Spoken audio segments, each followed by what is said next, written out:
Hello, dear friends. This is Rishabh Jain welcoming you all again. We have been recording video related to training and document verification process of IBPS PO, especially of Indian Bank. So in my previous video, I have discussed and shared my training experience and document verification experience.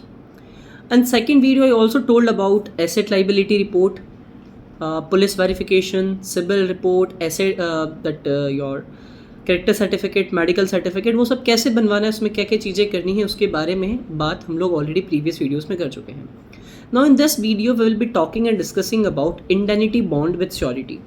ये एक बहुत important document है और बहुत ज़्यादा confusion इस चीज़ को लेकर के कैंडिडेट्स के माइंड में है कि इसमें क्या होता है, स्टैम्प पेपर कहाँ से मिलेगा, श्योरिटी कौन कौन हो सकते हैं, विटनेस में किन का नेम लिखना है, कौन हो सकते हैं. उस चीज़ को लेकर के ही इस वीडियो को रिकॉर्ड कर रहे हैं. इसमें उसी चीज़ का डिस्कशन हम लोग करेंगे. देखिए, सबसे पहली चीज़ जो आपको करनी है वो है कि स्टैम्प पेपर बनवाना होगा.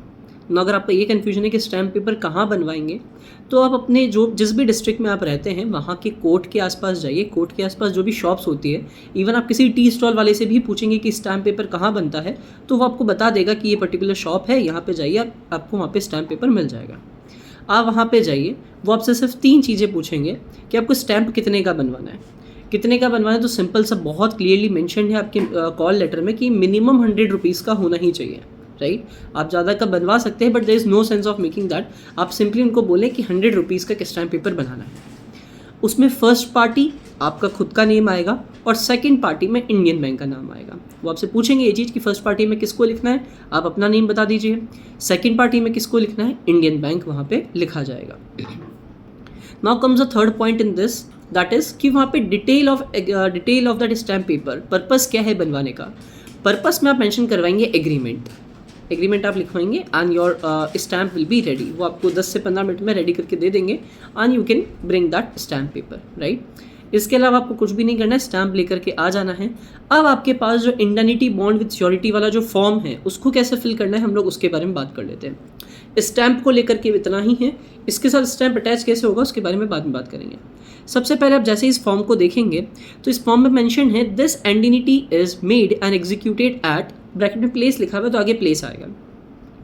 देखिए, प्लेस में जिस भी प्लेस पे आपका डॉक्यूमेंट वेरिफिकेशन होना है, चाहे वो पटना हो, कोलकाता हो, लखनऊ हो, पंचकुला, बेंगलोर, चेन्नई, कहीं भी, राइट, उस प्लेस में आपको वो मेंशन करना होगा. राइट, बट आप चाहें तो इसको अभी के लिए ब्लैंक छोड़ दीजिए. जिस दिन आपका डॉक्यूमेंट वेरिफिकेशन होगा, राइट, 19 मई को, उस दिन भी आप इस प्लेस में यहाँ पे अपना भर सकते हैं.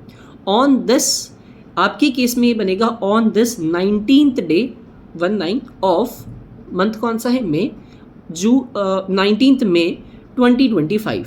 तो आपको 3 चीज़ें क्लियर हो गई. प्लेस में आपको लखनऊ, कोलकाता, पटना, पंचकुला, बेंगलोर, चेन्नई जो है वो लिखना है, बट उसको खाली छोड़ दीजिए. ट्रेनिंग के जिस दिन होना डॉक्यूमेंट वेरिफिकेशन उस दिन ही लिख लीजिएगा. ऑन दिस 19th को होना है हम लोगों का डीवी, तो 19th day of May 2025. By mister आपका नेम आ जाएगा, सन ऑफ, डॉटर ऑफ आपके फादर का नाम आ जाएगा. अब permanent resident of, Aadhaar card में जो आपका एड्रेस है वो एड्रेस वहाँ पे आपको मेंशन कर देना है. राइट, एंड नीचे एंड के बाद जो लिखा हुआ है वो श्योरिटी का डिटेल है. श्योरिटी मतलब कौन, जो आपके बिहाफ पे आपको श्योरिटी दे रहा है बैंक को कि हाँ, इन केस अगर ये बॉन्ड ब्रीच होता है तो वो श्योरिटी देते हैं इस चीज़ को लेकर के कि वो बॉन्ड नहीं ब्रीच होगा. इन केस होता है तो he will be fulfilling the agreement details. Right, तो वहाँ पे श्योरिटी कोशिश करिए. अच्छा, नाउ क्वेश्चन ये आ रहा है कि श्योरिटी हो कौन कौन सकता है. कोशिश करिए कि आपके फादर, आपकी मदर या आपके रियल सिबलिंग्स, कोशिश करिए कि इन तीनों लोगों में से ही कोई बन पाए तो ही सबसे बेस्ट रहेगा श्योरिटी को बना पाना. ठीक है, उनका पूरा डिटेल, उनका पहले उनका खुद का name, son and daughter of उनका, उनके पेरेंट का नेम, और उसके बाद उनका आधार कार्ड के एड्रेस, आधार कार्ड में जो एड्रेस है उसके अकॉर्डिंग यहाँ पे आपको मेंशन कर देना है. आप एक बहुत चीज़ ध्यान से नोटिस करेंगे, नीचे signature of employee, signature of surety दोनों आ रहा है, तो दोनों के साइन हर एक पेज पे होंगे. वन मोर इम्पॉर्टेंट थिंग, आपके साइन आप वहाँ पे जा करके कर लेंगे, बट श्योरिटी ज़रूरी नहीं है कि आपके साथ वहाँ पे ट्रेनिंग सेंटर पे जाएं, और हो सकता है किसी किसी केस में कि वो बहुत दूर भी हों. तो आप मेक श्योर करें कि श्योरिटी के साइन तो करवा ही लें, खुद के भले ही वहाँ जाके कर लेना, बट श्योरिटी के साइन करवा लीजिएगा. स्टैम्प पेपर पे भी साइन होंगे श्योरिटी के. जो वो पिंक कलर का पेपर आप स्टैम्प पेपर निकलवा के लेकर के आएंगे, उस पर भी श्योरिटी जो बने हैं, आपके फादर बने हैं, मदर बने हैं, आपके सिबलिंग बने हैं, जो भी बने हैं, उनका साइन डेफिनेटली करवा लीजिएगा। अब उसके बाद जो पूरा डिटेल्स लिखा हुआ है, whereas the employee has been selected for appointment as post assistant manager, आपका पोस्ट है इन स्केल 1, स्केल 1 मैनेजर की असिस्टेंट मैनेजर की तरह आप सेलेक्ट हुए हैं in the service of the employer bank. तो पोस्ट में आपको लिखना है असिस्टेंट मैनेजर, प्रोबेशनरी ऑफिसर मत लिखिएगा, क्योंकि आपका जो पोस्ट है that is not probationary officer, that is assistant manager only, ठीक है। और स्केल कौन सा है, स्केल 1 है आपका in the service of the employer bank. Next line में लिखा हुआ है, whereas an offer of appointment containing the terms and conditions of the appointment has already been issued to the employee, wide appointment letter, जो आपको letter आया है, call letter आया है, उस पर एक रेफरेंस नंबर मेंशन होगा, वो रेफरेंस नंबर आप यहाँ पे लिखेंगे, एंड डेट, जिस भी डेट को वो रेफरेंस नंबर आप वो कॉल लेटर आपको रिसीव हुआ है, कॉल लेटर में डेट भी मेंशन होगी, वो डेट आपको यहाँ पे मेंशन कर देनी है। Whereas the acceptance of the terms and condition of the appointment has already been communicated to the employer bank on date of signing acceptance letter, जिस दिन आपने acceptance letter को साइन करके उनको भेजा है, वो डेट आप यहाँ पे लिख देंगे। लेट सपोज किसी ने 2 मई को भेजा है, 3 मई को भेजा, जिस भी तारीख को भेजा है वो यहाँ पे आप लिख करके वो डेट, और वो आप वहाँ पे मेंशन उनको जिस दिन भेजा था आपने कॉल लेटर साइन करके, वो वाला यहाँ पे मेंशन होगा। उसके बाद now this indenture witness as under, first point में आपको कुछ भी नहीं करना है, उसको एज इट इज लिखा रहने देना है। सेकंड पॉइंट में the party of the second part that is name agrees to stand as surety for the due performance of the obligation of the employ under this agreement of indemnity. So in second point यहाँ पे बहुत clearly mention है stand as surety, तो वहाँ पे आपको surety का name लिखना है, आपके फादर मदर सिबलिंग जो भी बने हैं उनका नेम यहाँ पे आ जाएगा। In case of breach of terms of the appointment by the employee and failure to indemnify the bank, the surety shall be jointly and severally liable to pay rupees 2 lakh। आपका जो bond है that is of 2 lakh rupees, तो आप यहाँ पे 2 lakh rupees यहाँ पे mention करेंगे। तो ये सिंपली क्या चीज़ है, श्योरिटीज आप साइन करवा रहे हैं तो उनको ये पता होना चाहिए कि बेसिकली अगर आप प्रोबेशन के अंदर, यानी कि विद इन 2 ईयर्स अगर आप बैंक को छोड़ते हैं तो आपको 2 लाख रुपए का बॉन्ड भरना पड़ेगा। इन केस अगर आप केपेबल नहीं हो पा रहे हैं या आप नहीं पे कर रहे हैं, तो जो श्योरिटी है उसकी भी उतनी ही लाइबिलिटी बनती है जितनी आपकी लाइबिलिटी बन रही है, right. So you both are equally liable to pay the this agreement amount that is 2 lakh rupees.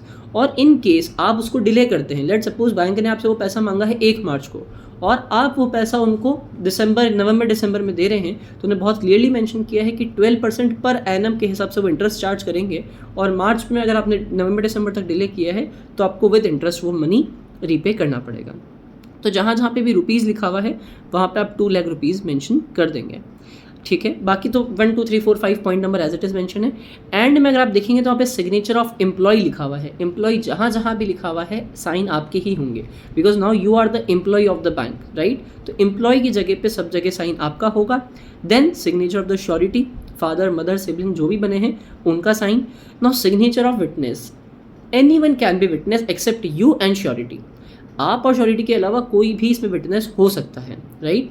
तो श्योरिटी में आप क्या करें, श्योरिटी में आप किसी भी अपने फ्रेंड का या अपने नेबर का यहाँ पे लिखवा लें, उनका नेम और साइन करवा लीजिए। आपके कोई ना कोई फ्रेंड होंगे ही, राइट, नेबर हैं, उनसे किसी से भी आप साइन करवाएंगे, this will work, it has no issues.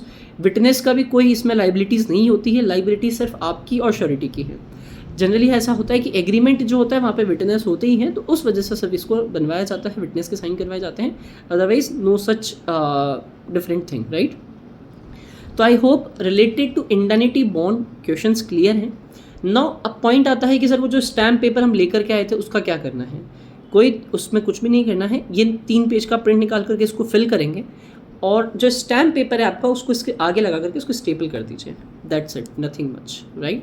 I hope indemnity bond को लेकर के जो भी क्वेश्चंस थे, श्योरिटी कौन हो सकते हैं, विटनेस कौन हो सकते हैं, विटनेस आई हैव टोल्ड, आपको और श्योरिटी को छोड़ के कोई भी विटनेस हो सकता है। It can be your cousin, it can be your family member, it can be your neighbour, it can be your friend, it can be anyone, right. तो वो फॉर्म फिल करिए and your indemnity bond is ready. I hope that all the doubts are cleared. I have tried my best. Still, if you are left with any questions, comment section is open for you. Thank you so much for watching.